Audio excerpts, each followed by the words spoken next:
Assalomu alaykum.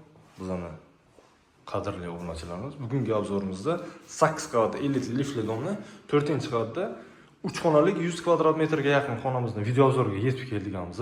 Mana bu yer главный кровельщиклар, главный кровельщикdan prixoshka mebellari qilib qo'yilgan. Prixoshkamiz anchagina keng, bemalol ugal-ugal qo'yib, televizorlar uchun joy ajratib qo'yilgan.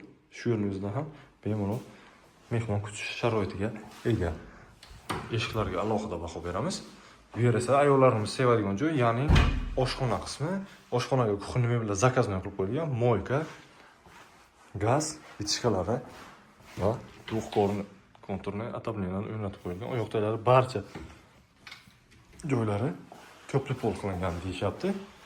Narxini taxmin qilib turinglar. Narxiga arziydimi yo'qmi? O'z fikrlaringizni kommentariyada qoldirib ketinglar. Mana bu yer bilasizlar bizani maydalar yotoqxonasidan tepalariga gipsokarton bilan uzor berib, chiroyli elit pardalar qilib qo'yilgan, super mo'sh yaxshi bo'lar. Oyoqdalari hamma joy yaxshi laminatlanib ishlatib qo'yilgan. Eshiklarning o'ziga ham alohida baho berib ketilgan. Juda ham ochiq ranglardan foydalanilgan.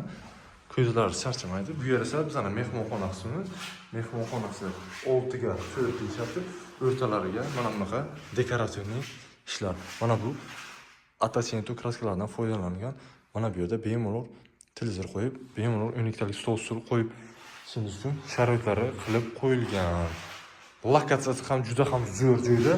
Yo'l yoqasida 8 qavat 50 liftli domni 4-qavatda 3 xonalik 100 kvadrat metrga yaqin. Bunisi esa sanator qismimiz, birinchi sanator qismimiz.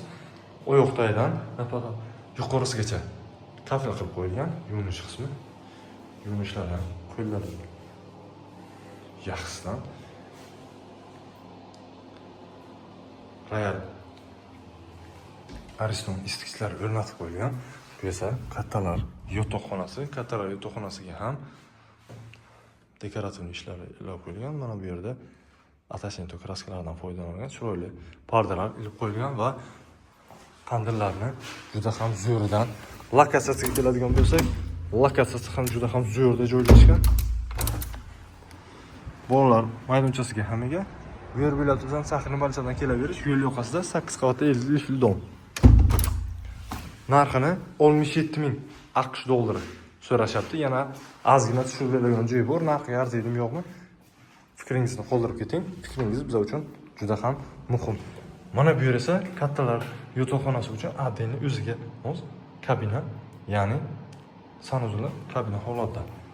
Juda ham chiroyli kafellardan foydalangan, oyoqdagidan yuqorisigacha kafel qilib qo'yilgan.